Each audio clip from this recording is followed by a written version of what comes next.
लखन काय बोलशील आजच्या मैदानाबद्दल? मथुर आलाय वडकीमध्ये. महाराष्ट्राची आन बान शान मध्ये मथुरच आहे. मागाली 1 नंबर सुरसोडीच्या रायफलने आणि मथुरने गेलता. आज हॅट्रिक करून धावणार मथुर. मग तुला काय वाटतंय आज आवल्या मैदानाबद्दल? आवल्या आणि लखन एक दोघांची एवन जोडी काय सांगणार अखंड महाराष्ट्राला? जशी सरांची आणि राहुल दादाची जोडी होती तशीच आमची जिवलक जीवाची दोस्ती आहे. मग आता काय पुकारणार का लखन आणि चिमण्याबद्दल? सरांचं नाव घेऊन पुकार. हा, सरांचं नाव घेऊन पुकार. सुंदर अशी गाडी पळाली ज्या बैलांनी महाराष्ट्राला येड लावलं. महाराष्ट्रात असं कुठं गाव नाही तिथे या बैलाचं नाव नाही.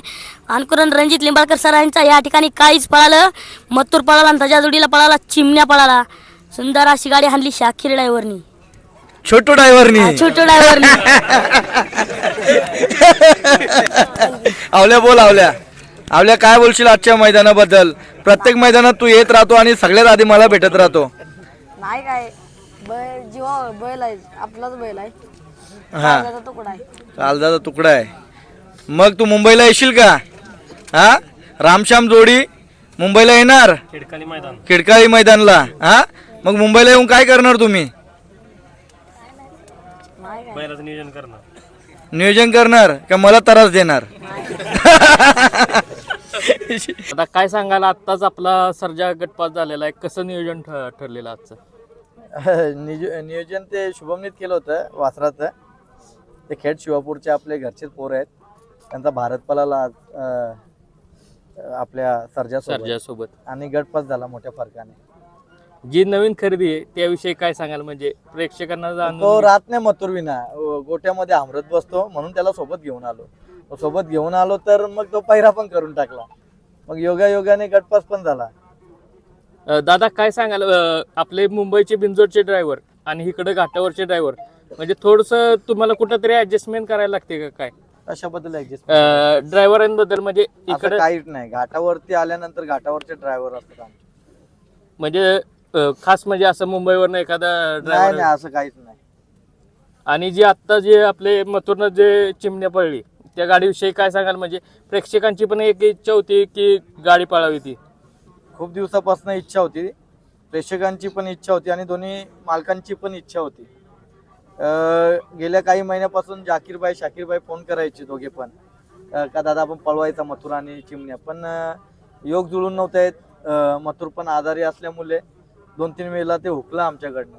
पण योगाने या मैदानाला मी अमित भाऊंना फोन केला का अमित भाऊ आपल्याला चिमण्या पाहिजे याला इंदकेसरीमध्ये वडकीला. मग त्यांनी एक शब्दावर दिला आपल्याला. सांगाल अमित दादांविषयी काय सांगाल? अमित भाऊ एक रोकटोक बोलणारे व्यक्तिमत्व आहेत आणि जे आहे ते परखडपणे सरांसारखे मत मांडत राहतात त्यांचे. ते जे परखड स्वभावामुळं म्हणजे मनात काय नसते त्यांच्या. आता जे 5 बोट शिदे आहेत का, तसं या जगामध्ये वेगवेगळ्या प्रकारचे लोक आहेत. मग तसं काही लोकांना वागावं पण लागतो, राहावं पण लागतो. आपण बैलगाडा क्षेत्रामध्ये माझ्या मथुर सोबत मी लॉयल राहिलोय. त्याच्यामुळे हे सगळे जनसमुद्र जे जमतोय ते फक्त ते प्रेमापोटी आणि त्यांच्या आशीर्वादापोटी आणि आमचं चांगलं वागणूक आहे या चांगलं काहीतरी असेल आमच्यामध्ये म्हणून हे सगळे जमत असतात आमच्यासोबत. आणि एक वडकी तुमचं माहेरघर म्हणायला लागेल, जे फॅन फॉलोअरचं प्रेम भेटतंय वडकीच्या म्हणजे ग्रामस्थांचं, गावातली पण म्हणजे मथुर असलं की गावातली पण म्हणजे. आता आम्ही भारत केसरीला 1 नंबर केला होता. वापस गेल्या वर्षी शिरसवाडीची रायफल आणि मथुर 1 नंबर केला होता. हिंदकेसरी झालो होतो. आणि पिंटू भाऊचा एक त्यांचे आणि माझे एकदम फॅमिलीसारखे संबंध आहेत, नाते आहेत.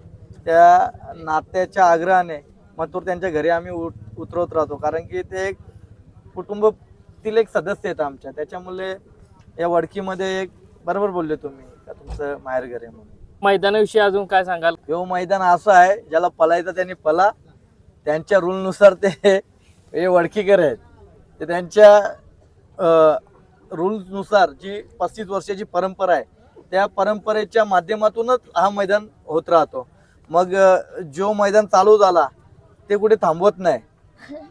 याच्यामध्ये त्यांच्या रूलनुसार पटापट गाड्या पळवत राहतात आणि लवकरात लवकर 5च्या 6च्या दिवसात सूर्यमावळाच्या आत मैदान होत राहतो. इथे प्रत्येक मैदान तसंच झालेलं आहे, मी बघितलेलं आहे इथे. आणि तुमच्या जे हाताला जी जखम झाली ते म्हणजे झालं बरं आता. बरं झालंय. हम्म. तब्येत वगैरे म्हणजे ओके एकदम. आता इथून पुढचे जे मैदान दिसतील त्या ह्याच्यात मथुर आला की तुम्ही दिसणार का? जिथे जमेल तिथे येईल.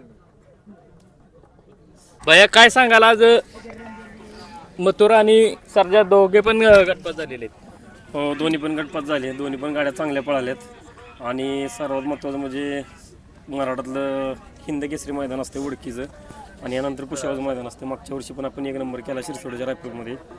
मथुरची पण गाडी चांगली पळाली आणि महत्त्वाचा विशेष म्हणजे सर्जा असाच अंदाला आम्ही, पण सर्जानं पण एवढ्या ओपनच्या हिंद केसरी मैदानात गटपास केला, तो लय अभिनंदन, मला अभिमान आहे मला. 3 फेऱ्याचं सर्जेचं पहिलंच मैदान असेल? हो, पहिलंच मैदान आहे 3. काय सांगाल म्हणजे काय अनुभव काय होता म्हणजे खाली सुट्टीला? चांगला म्हणजे चांगलाच पळतोय. खालनं सुट्टीपासून निकाल रेषेपर्यंत पूर्ण गाडी खेचतच पळतो, चांगला पळतो. आणि भारतचं नियोजन कसं लावलेलं आहे? भारतचं नियोजन शुभमनं केलेलं, कारण की आता मथुर तर आणायच होता, मग सर्जा एकटा राहिला असता गोट्या, मग सर्जाच्या मथुरच्या सोबत सर्जाला पण टाकून आणला, पण चांगला म्हणजे चांगलाच पळाला सर्जा पण. छोट्या दादाविषयी काय सांगाल? दोघं पण छोटे ड्रायव्हर माळेगाव आणि छोटे ड्रायव्हर आपले ते संभाजीनगरचे. छोटू दुरकरी आपले संभाजीनगरी, त्यांनी मथुरची गाडी पळवली आणि सर्जाची गाडी माळेगावच्या छोट्यानं पळाली. दोन्ही पण ड्रायव्हर हुशार आहेत, चांगले ड्रायव्हर आहेत दोन्ही पण.